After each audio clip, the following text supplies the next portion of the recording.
next up is people of Adyen. So Rajiv and Ali will present their journey here. So I would say enjoy. Don't be shy if you have any questions. God, I'm not good with the mic. I'm a bass player, so. Okay, cool. Enjoy. See you later.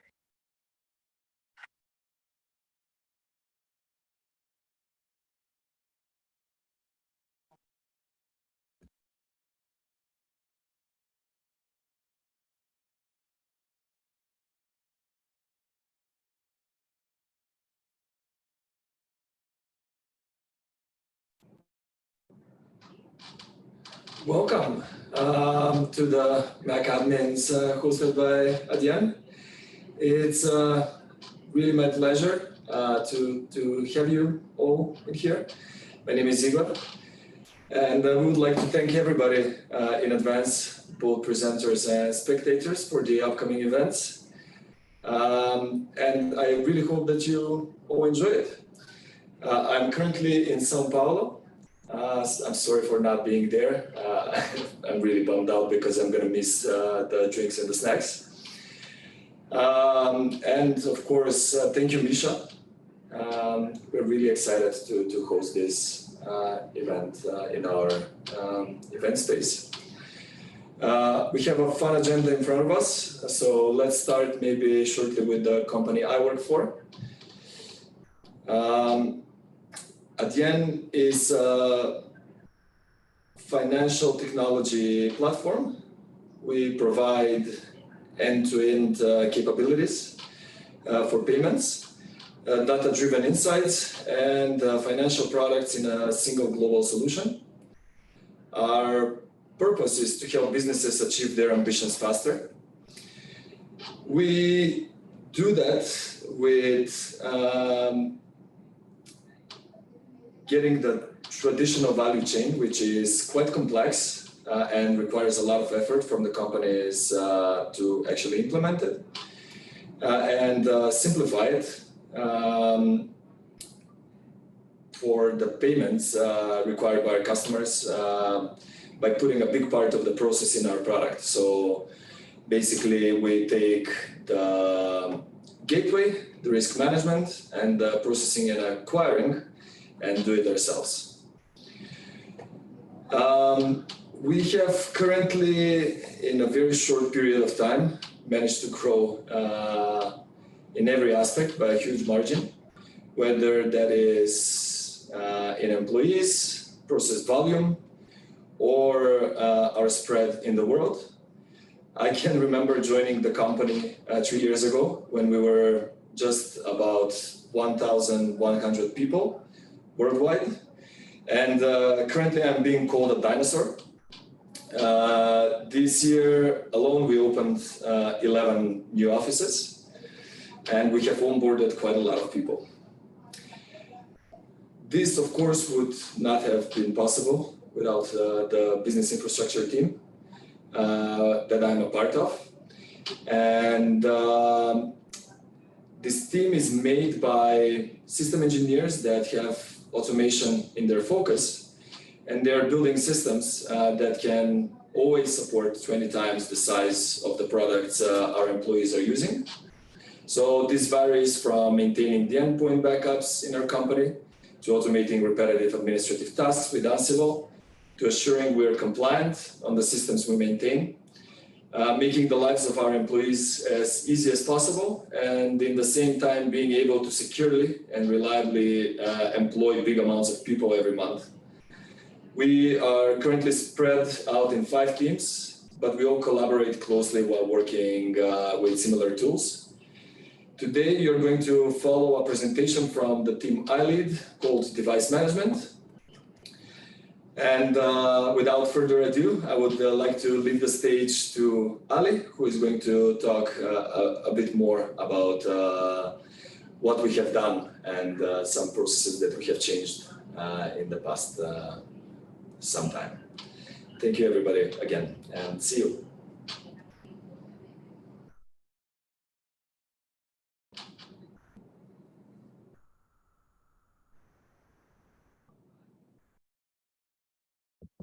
All right.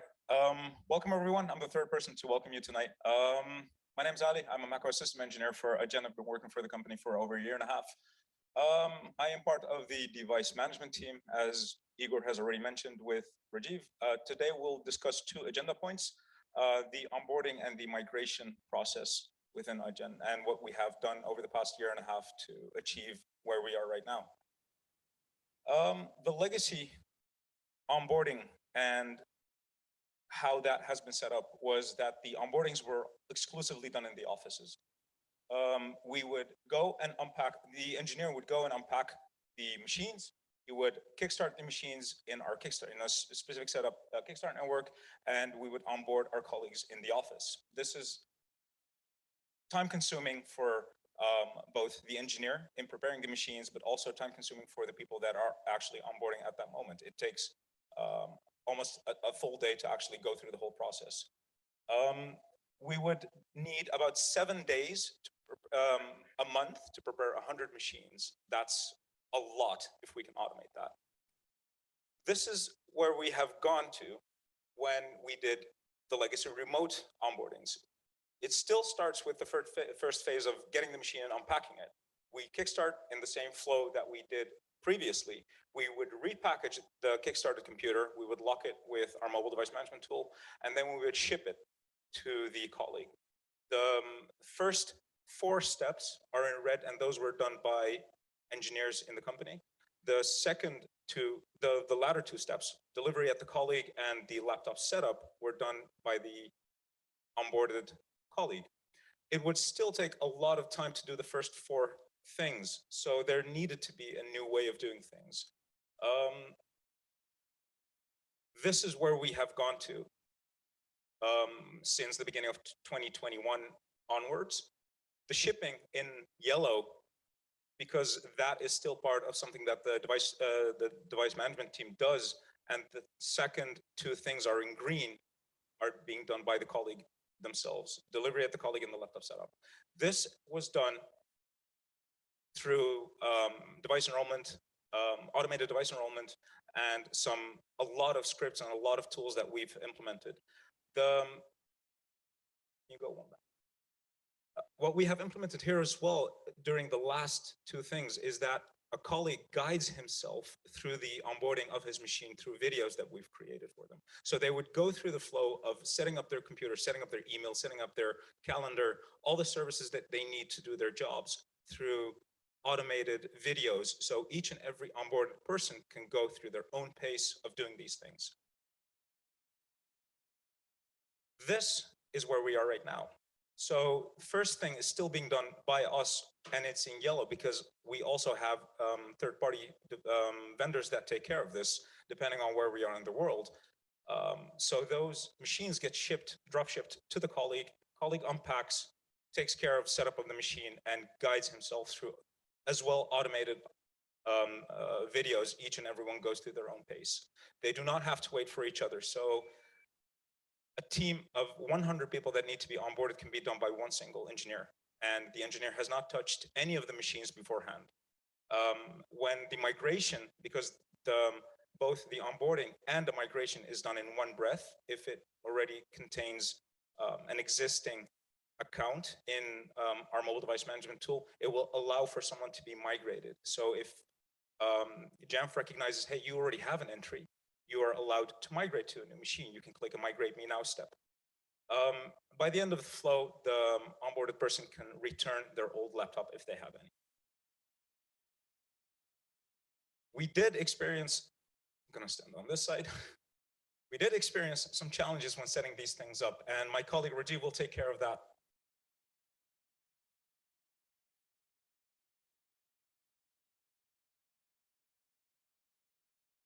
Hi, I'm Rajiv. Myself, Bas, Ali were in device management team when we first started it. The whole device management team, we grew for up to 5 team members, and the business infrastructure team has grown beyond. So whatever the challenges we faced here, to make this possible, there is a hand of everybody in the business infrastructure regarding testing, helping with handling user questions and giving them the guides to solve them and reporting it to us and for us to make the improvements. So here are the list of challenges that we have tackled. The first is delivering content over the internet. So we don't have a cloud JSS. Anybody here has on-premise JSS? Jamf on-premise? Okay. We are one of you. So we have it on-premise.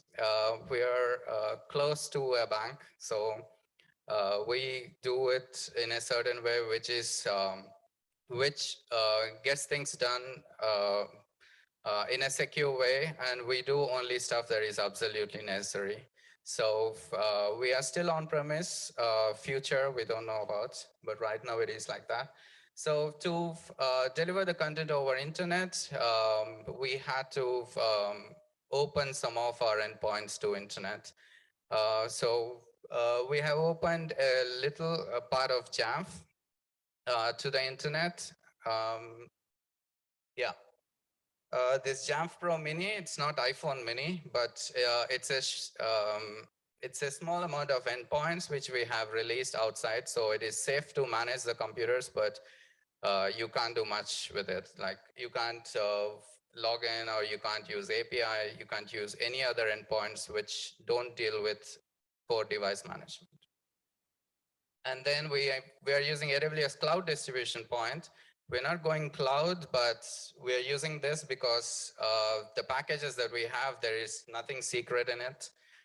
These are all third-party products that we install for the users. So it's safe to leave it outside. So we upload it into AWS Cloud Distribution Point. We use these packages to configure the computer initially. Next. So guiding users through the setup, I'm sure that this is a major setback and major pain point for everybody who deals with automated device enrollment. After COVID, everybody is getting onboarded from home and they are not with you to guide. And if you're on a Zoom call, depending on the way your company is going, we are growing at a fast pace. And last week, we had 80 users getting onboarded right here.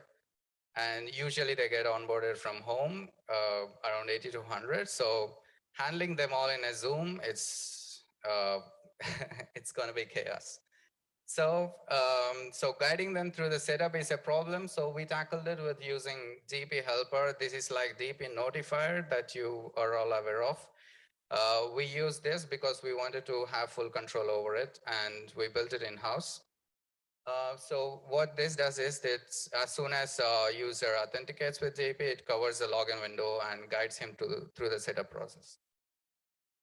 And then, yeah, for guiding them after enrollments, and so we install the software and we let the user log in. And once user logs in, he still has to set up a lot of stuff like user accounts, and he has to log in, configure his Messenger account or Zoom account or whatever. So for that, we have given a video guide over the web. They just, as soon as they log in, they'll be prompted with the web page, and our CEO welcomes them, and they go through the video guide to set up their computer. And by the end of this, user is perfectly ready to join their first meeting and liaise with their colleagues. So next is VPN certificate. So this certificate delivery, this is very easy. You don't even have to talk about it if you are using certificate services, the popular certificate services. Even if you use Microsoft, you use ADCS, you don't even have to talk about it. But we're not using any of these services. We have an in-house certificate server. So it becomes a difficult if you want to deploy these certificates over the internet. So we don't have a VPN yet, so they are at home. And to deploy this, we used webhooks. We created a PHP-based webhook server. which gets a request from the computer that it needs a certificate.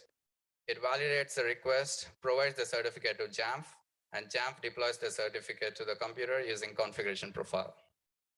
So that's how we did it. And the next one is various inconsistencies.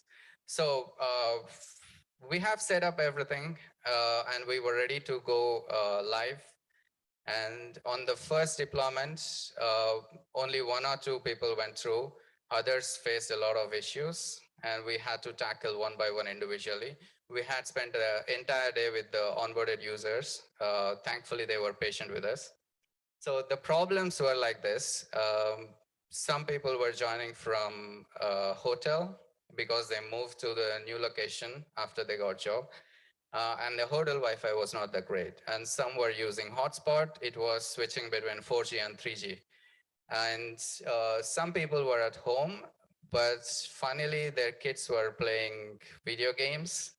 And somebody reported about their daughter watching Peppa Pig on YouTube. So it got a bit slower. So because of this slowness, the things don't go at a certain pace and they might fail. And it might require our involvement to make it work. And then from the infrastructure side, as I said, we are all on premise. So we have very limited services on the internet, and we'll have to manage all of them. And it's very difficult. Sometimes something might go wrong and the servers might go down. And in that case, we fix the servers and we just ask user to wait. And then on the computers, if you have to resume the operations, then either you have to manually involve or you will have to automate. So we have included both of them. And the first one, as everybody would expect, is user to click on retry. So on the helper window that overlays the login window, we have given a retry button for every configuration. So if it fails, it continuously retries. And if it still fails, it'll give a retry and give a note to the user to contact administrator if required. So we fix if any problem on the server side, and then we just ask user to click on retry. And it resumes configuration from where it was left. Can you guess what the next will be? It's restart, you don't have to guess, right? So you just have to tell users to restart. This is an old, absolutely working trick. It works at any point of time. So you just ask user to restart the computer. For example, if the retry button didn't work, it could be that the Jamf policies have stopped. The policies from MDM server which are running, they would have stopped, and because and we need something to re-kickstart that. So we just ask user to restart, and it will resume from where it goes. And the next thing, can you guess?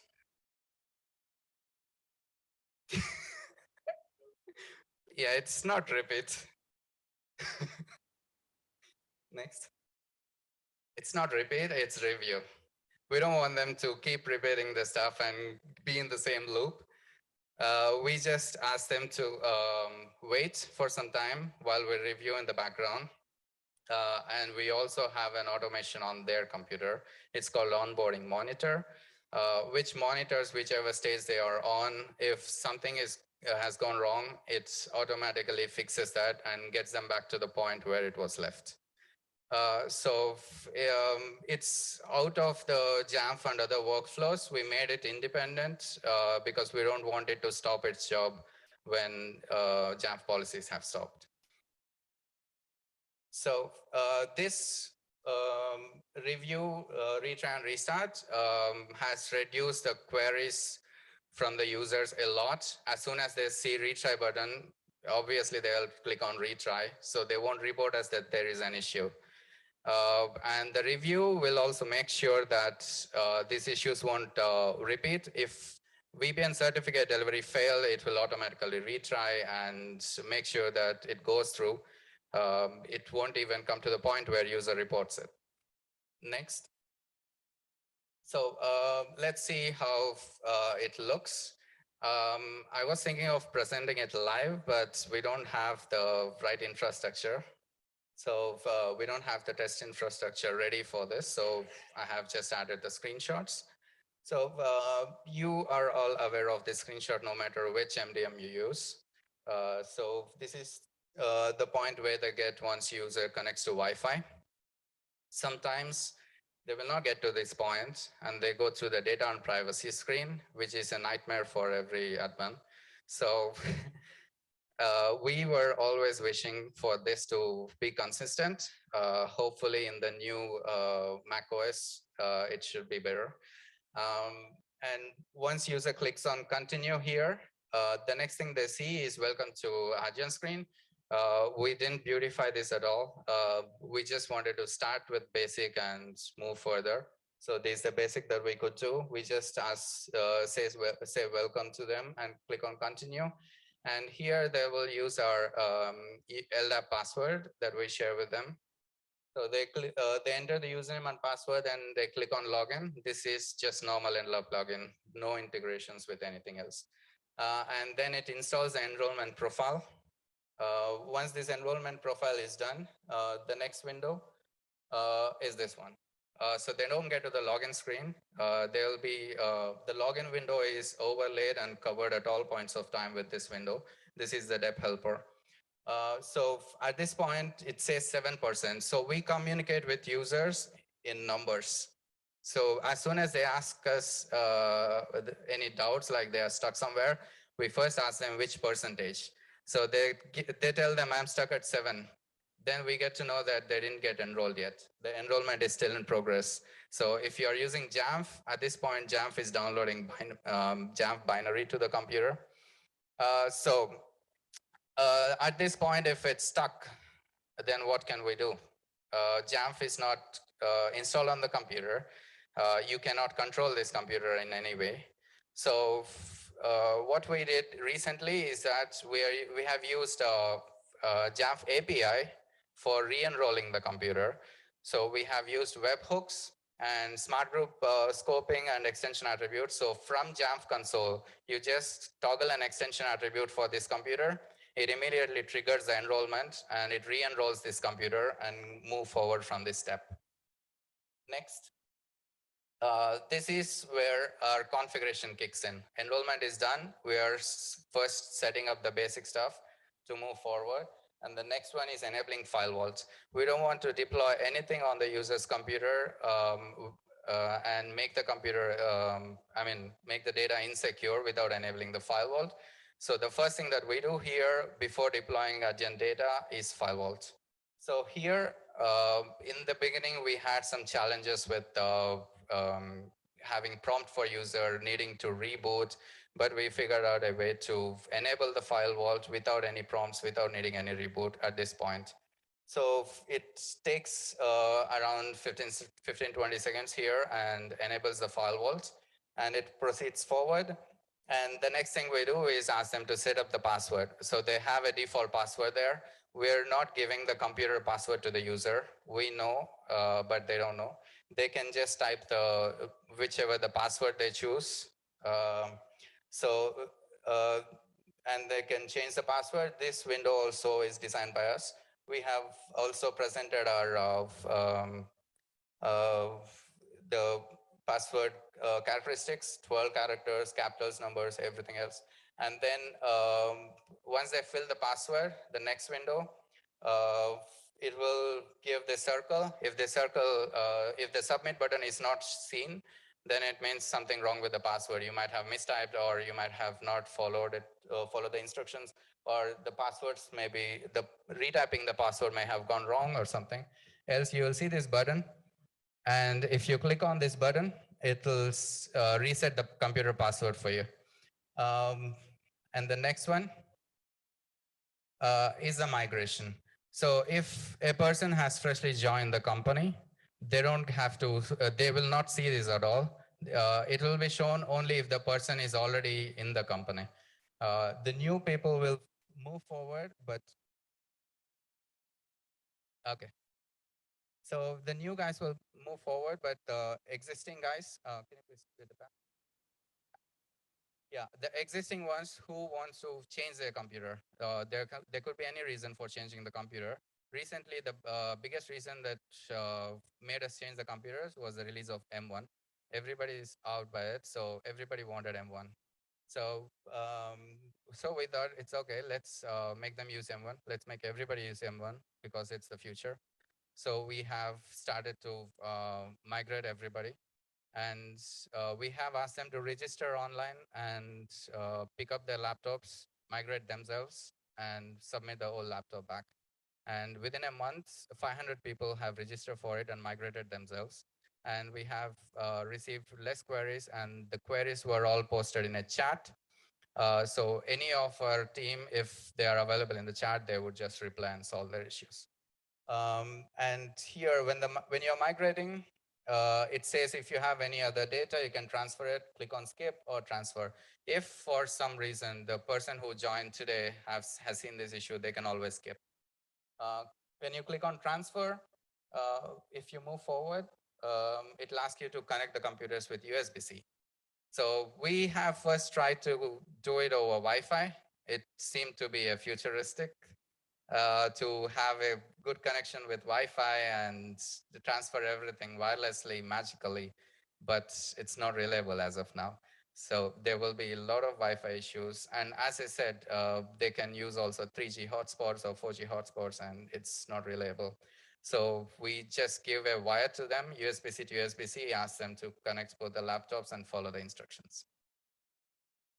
Then once it is connected, it will recognize, and the next window, it asks to open self-service on the old computer, the one they want to migrate from.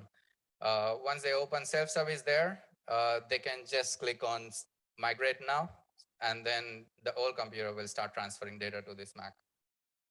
So it first copies the user settings. User settings are very minimal, so it doesn't take much time.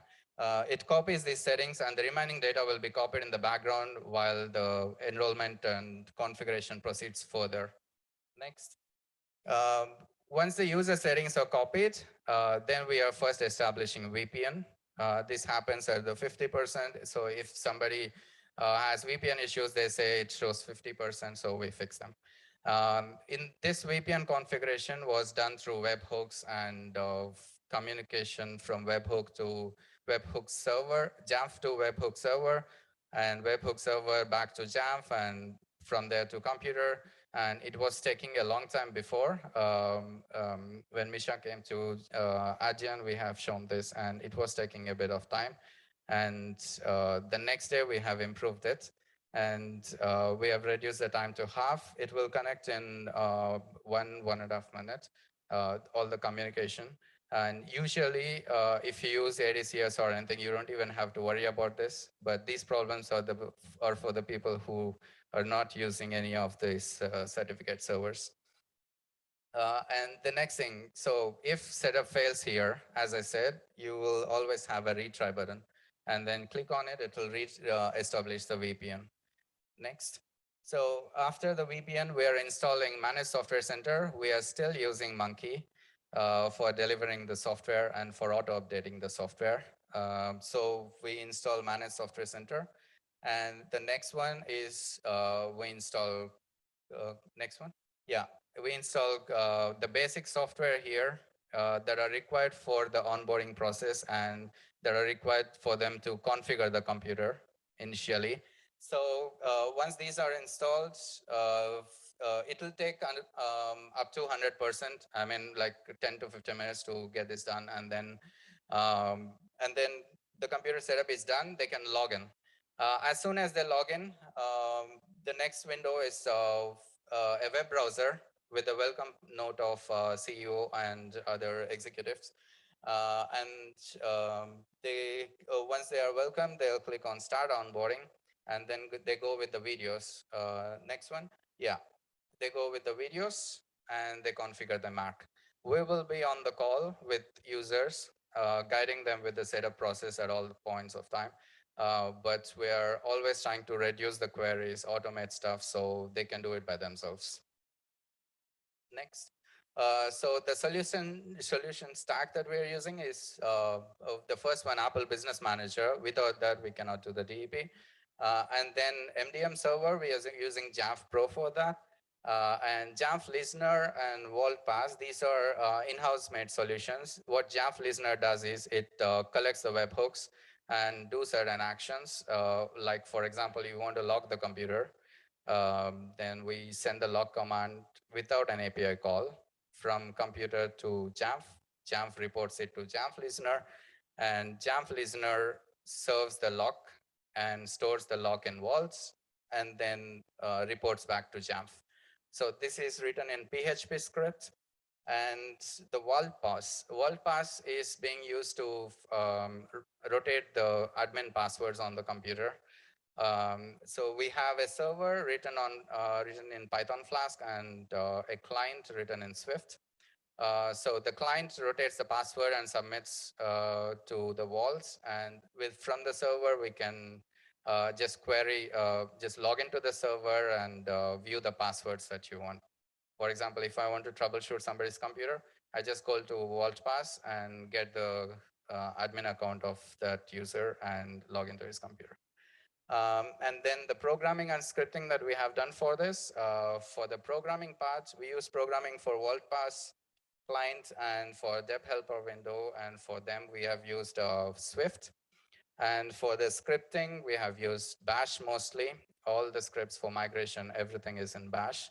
And for WorldPass server side and other automations, we have used Python. And for Jamf Listener, it's PHP. So that's all. The next one, that's all. Thank you. Yeah, so and real great. one moment. I just wanted to I just wanted There's to always feel one more happy thing. for where we were and where we came through. When I started to be a system admin 10 years ago, we used to sneak into banks and go to their cubicles in the night, not to rob, but to upgrade their computers. So we were doing it overnight, one by one, and it was very tiring. And now we are just giving the laptops to them and they do it themselves and they onboard themselves. And we have come a long way, all the Mac admins.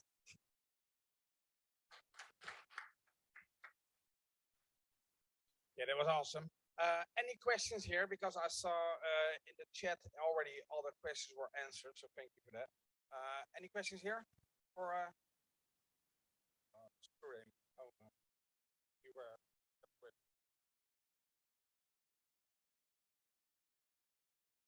I wanted to ask what background servers you used for the migration assistant. What's the system? This migration assistant is not Apple migration assistant. It's No. all client scripts.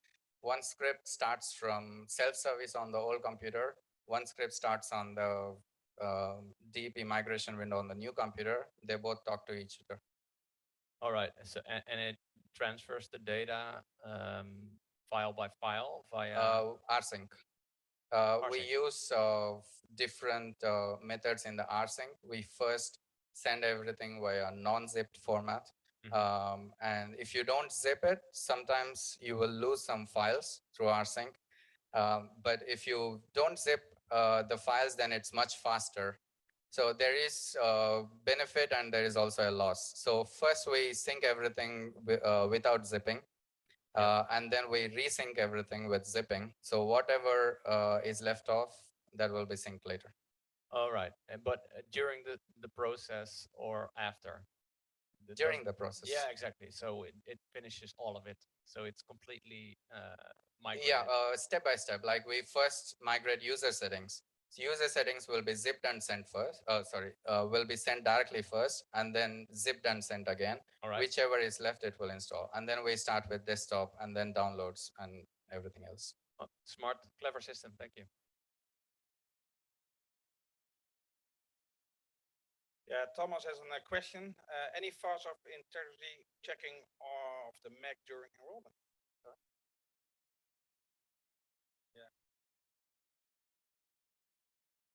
Yeah, I forgot to mention about that. Even before you get to the DP helper, there are scripts which are deployed through the pre-stage enrollment, which does the sanity check. It will check the folders, files, enrollment, current users, past users, any user got created and deleted. It goes through all the logs and do whatever to make sure that the computer is safe. And only then it proceeds with the enrollment. If it is not safe, immediately it will turn off the computer, cut the enrollment wherever it's left off, clear everything and shut it down.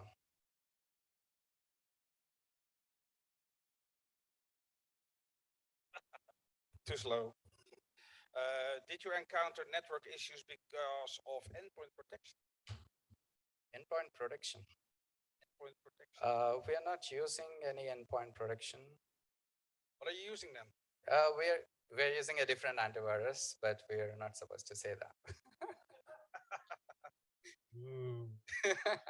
Yeah, but with that antivirus, we don't have any network issues. Awesome, thank you. Jamf products. Sorry. Who asked that? I don't know. So to iterate back on the question that was asked before this, not only do we check if previous accounts have been created first, we don't do just a log stream on that. We check specific directories if something has been created. We check if system integrity protection is enabled. We check if secure boot has been set to a specific standard that we have set. We also verify if launch agents or launch daemons have been present in specific directories that should not live there, be it where user directories or be it the system directories. System directories cannot be touched if SIP is enabled anyway, but we do check if library launch agents and library launch daemons have been touched in an unsanitized way, and if something lives there that shouldn't live there by default. We've taken a snapshot of a vanilla machine, gone through the enrollment and checked what should be present or what should not be present, and we have used that as a source of truth. We are doing I think we're doing like a dozen security checks before we actually allow before the machine proceeds. The 0th script that we have created in Jamf actually goes through these things and verifies if the machine is sane or not. So we do not proceed if that fails, the machine will just shut down. And rebooting the machine back will shut it down again. On this point. Okay, and somebody mentioned about Jamf product. Currently, the only thing that we're stuck with Jamf product is the user up through the MDM. We needed user approved MDM for the future, so Jamf product doesn't support it. We have tried to overcome that with our native solutions. And we are not rejecting it. We're going to look at it in future, not now. Last one for Amy, sorry. This is the third one. So you're activating File Vault during enrollment without rebooting. Does that work for both Intel and Apple Silicon? And can you elaborate on that? It works for both. Can you elaborate on that? Yeah. So if you enable File Vault from Jamf or from any MDM server, it will definitely ask you to reboot. So we are just deploying the escrow payload so that when we enable the File Vault key will be escrow to Jamf. So the escrow part is deployed in the beginning. And then we use File Vault commands to enable the File Vault using a secure token user and transfer that secure token to another admin. So in case of recovery, we have at least one user for whom we know the password for. And with this method, it's a bit easier to enable File Vault without getting any prompts. In the beginning, we were getting the prompts because the user was not created while through pre-stage. So if your user is created through pre-stage, then you will not get any prompts. It will enable the File Vault. Was your last question, by the way? Just joking, go on.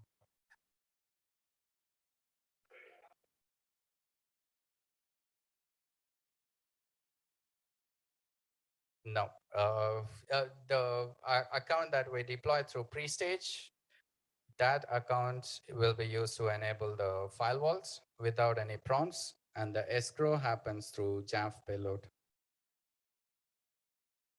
Okay, we have to continue now. We will have questions for him later, so no worries. No, thank you very much, Ali and Reef. It was awesome.